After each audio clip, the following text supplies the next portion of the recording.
Você percebe, Francisco, uma coisa que eu percebo, que estava até lendo o seu livro também, que há um pensamento coletivo, mas como eu posso dizer, de modinha. Tipo assim, o Francisco colocou, vou copiar também. Eu percebo que não é um pensamento de narrativa mesmo. E eu uso muita palavra, você vê, interromper, até eu usei, interromper. Sim. O que você pode falar sobre isso? Primeiro, o que você pode falar sobre esses vídeos e o que eu fiz agora? Bom, primeiro eu acho que é bem importante começar qualquer conversa ouvindo o que as pessoas têm a dizer a respeito desse assunto. Principalmente pessoas que às vezes não são necessariamente ligadas a estudar esse tema mais a fundo. São opiniões que circulam, como você mencionou. As opiniões circulam no espaço público. As pessoas têm total liberdade para dizer o que elas pensam a respeito de qualquer coisa. E elas têm percepções sobre a natureza desse debate. Algumas bem formuladas, outras mais assim de opinião mesmo, né? Recortes, né? Na leva, Recortes, né? Olha, tenho aqui minha opinião. Então. Mas o ponto, se a gente for fazer um apanhado geral do que foi dito aí, nada, para mim, nada muito surpreso, porque, primeiro, as posições em gerais me parecem todas entenderem uma coisa simples. Eu sou contra, mas em casos específicos, em casos assim. E esses casos, todos os casos aí levantados, são casos já amparados pela nossa lei. Então, a lei brasileira já reconhece que a gente tem que tomar cuidado. Não exatamente liberar o aborto, mas ela reconhece que certas condições não são puníveis. Então, a lei brasileira, que eu sempre considerei bastante equilibrada em relação às outras legislações, é uma lei que entende que há um nascituro, o embrião ali, a vida intrauterina, e que, para alguns casos, é preciso recorrer justamente ao pedido do juiz, a essa tutoria que o juiz dá. Fala, olha, quem assume a responsabilidade daqui não é uma pura decisão, é uma decisão institucional do Estado, das leis amparadas por leis, que é o caso do risco de vida para a mãe. Ok? Depois a gente pode detalhar isso melhor. Mas você vai detalhar sim. A questão do estupro, que me parece a mais sensível, mas tudo bem, o Estado brasileiro também reconhece a possibilidade de a mulher não ser penalizada por isso. Não está dizendo, olha, tudo bem, faça o aborto, mas entende um amparo ali. E os casos ali de microcefalia, de uma doença congênita mais severa, que em alguns casos eu sou contra, mas outros eu entendo também a natureza da decisão. Mas são opiniões, todas elas bem colocadas, e como você disse, elas fazem parte de um ambiente do nosso cotidiano. Do espaço do debate. Sim. Que para mim é um orgânico, né? É bem orgânico. As pessoas estão aí ouvindo, lendo jornal, lendo revista, então. O que para mim diferencia, né, a minha posição, por exemplo, não a minha posição com relação ao aborto, mas a minha posição com relação ao debate do aborto, é que eu, diferente dessas pessoas, não sou diferente em nada, só fiz uma coisa diferente, que é me dedicar um tempo da minha vida justificando as minhas posições. Então, eu me dediquei quase 6 anos aí estudando esse tema para escrever meu livro, para discutir. Não há nada especial na minha posição, exceto que ela foi mais lapidada, que é o que a filosofia faz, que é, de alguma forma, conseguir justificar melhor uma posição. E ao longo da minha vida com relação ao tema do aborto, que começa lá na minha adolescência, que eu já fui a favor, já passou por todos esses... já disse, já apoiei amigos a abortarem, já falei, olha, tá aí, vamos lá, é só um montão de células. Já fiz parte de uma narrativa.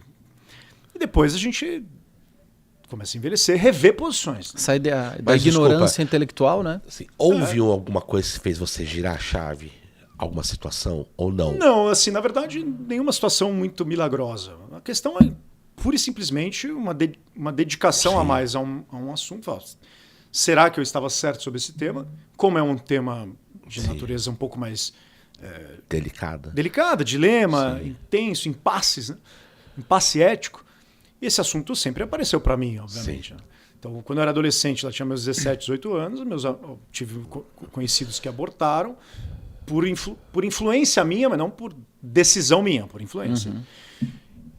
E sempre esse assunto vem à tona. Eu sou da filosofia, a gente discute na filosofia, um tema relacionado à bioética, inclusive. Então ele aparece, né? E a gente está vivendo... Eu fiz filosofia em 2003, então na faculdade esse assunto aparece. E aí lá dentro... Começou. Você começa a pensar, eu estava certo, não estava errado e tal. E aí, investigando melhor esse assunto, eu mesmo... Falei, eu estava errado, né? Então, assim... eu percebi que os meus alicerces para pensar esse assunto precisavam ser requestionados, revistos. Os alicerces para defender. Para defender, para me posicionar e tal. E a filosofia te dá, pelo menos, uma exigência do ponto de vista teórico, intelectual, que é diferente simplesmente de dar opinião. Claro. Que é conseguir balizar melhor seus argumentos, Sim. com certo rigor, com certa clareza. E tudo isso é um trabalho que leva tempo. Claro. O trabalho da filosofia é o trabalho do tempo da racionalidade. Um tempo que você vai lá, pensa, revê, discute, conversa, escuta o outro. Peraí, você está errado, você está certo, recebe respostas. Sim. Então você forma uma comunidade de gente pensando filosoficamente. Sim. E eu, graças a Deus, tive bons amigos que... a favor e contra, sempre tivemos boas conversas sobre isso, amigas, amigos, etc. E foi um assunto que eu consegui, de alguma forma, lapidar, equacionar melhor, pôr na balança, mas sempre, para mim, sempre precisa ser colocado de maneira muito respeitosa, muito tranquila. Que eu percebo no seu livro. Eu não sou ativista, né?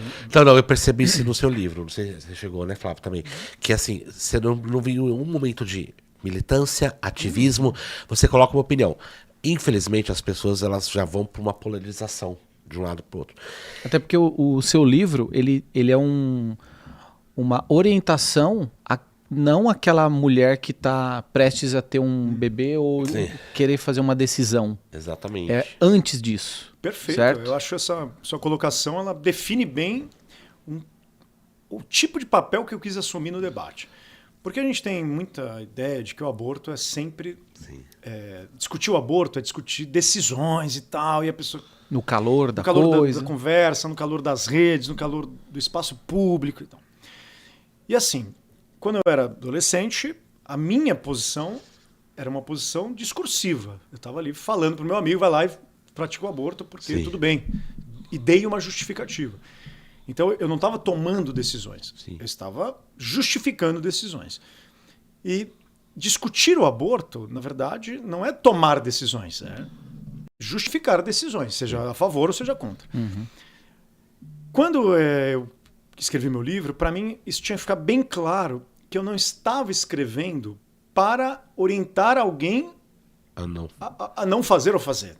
Mas eu não estou dizendo, olha, você que está passando por esse drama, seja qual natureza for, etc.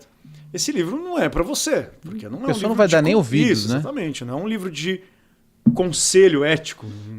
É um livro que coloca numa mesa de discussão, seja no parlamento, seja na mesa do jantar, seja no boteco com os amigos. É um livro que estabelece princípios, aqueles que eu considero fundamentais, para uma conversa a respeito desse assunto.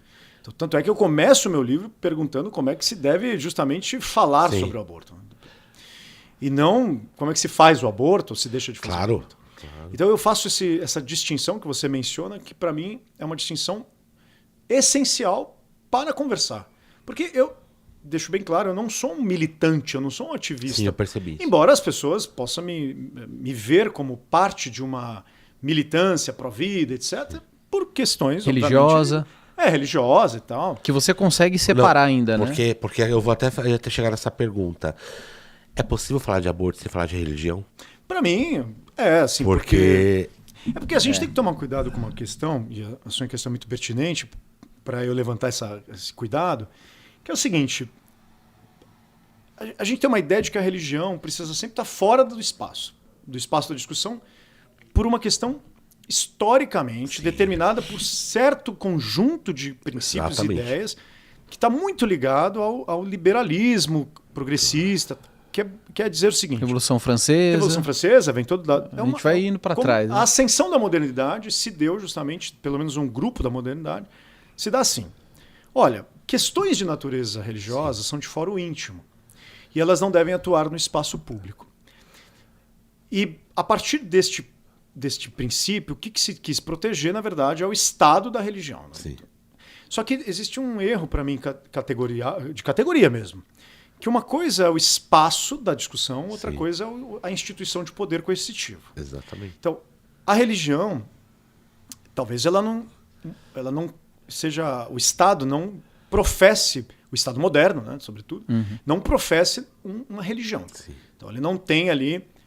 Laico, né? Seu Estado confessional. Porque o que acontece com o Estado confessional é que quem articula o Estado confessional é um sacerdote, quer dizer. Então, quem orienta o Estado confessional é de natureza sacerdotal. Então, como que se chega ao sacerdote? Através justamente daquele conjunto de toda a religião tem, a sua estrutura institucional sacerdotal. E aí o que você faz? Você separa o sacerdote do leigo. Sim. É isso que acontece basicamente no Estado confessional. Então, quem domina o Estado é o sacerdote, não o leigo. O que acontece no mundo moderno é que como você tira o Estado confessional, você coloca o leigo, Sim. portanto, não sacerdote, como sujeito das decisões políticas. Exatamente. Assim, eu não quero entrar muito em detalhe nisso, que é mais complicado. Meu novo livro vai ser sobre esse assunto. Legal. Quem trouxe, na verdade, essa separação do sacerdócio para o poder político foi o cristianismo em suas histórias ali, bem no início, originário. Então, colocar o leigo como aquele que decide coisas políticas no espaço público já era uma tarefa, já era um tipo de princípio que o cristianismo vinha enraizando lá desde do Império Romano, né? Sim. Do próprio judaísmo. Claro. Aí ele vem enraizando essa separação do sacerdócio do leigo, né? Sim. Que é o Estado laico. Na verdade, Sim. o Estado laico ele vem, na verdade, o laos, né? Que é Sim. o termo laico, é o leigo, né? É o cara que tem acesso sem passar pelo princípio sacerdotal. Sim.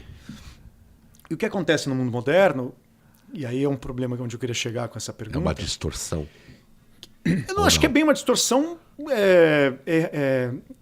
involuntária. Eu acho que é uma decisão voluntária de um certo grupo, de uma certa elite intelectual que pensa assim, progressista, que são os liberais progressistas, tal, que fala, olha, é o seguinte...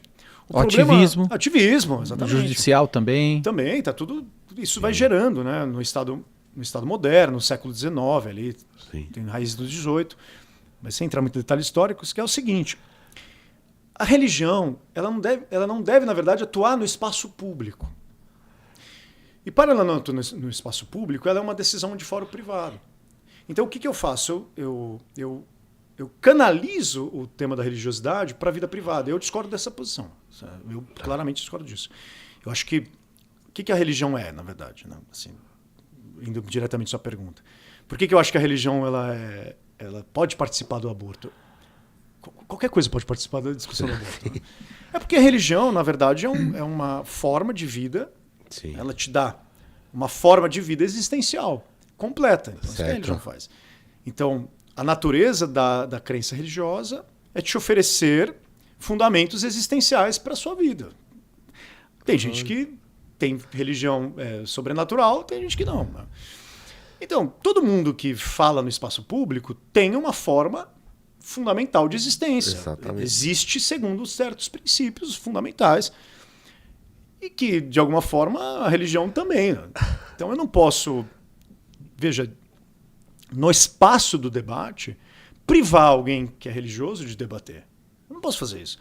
Isso é, para mim, antidemocrático, na sua essência, porque se você é ateu, se você é umbanda, se você é muçulmano, o que você tem? Uma crença fundamental sobre a sua existência.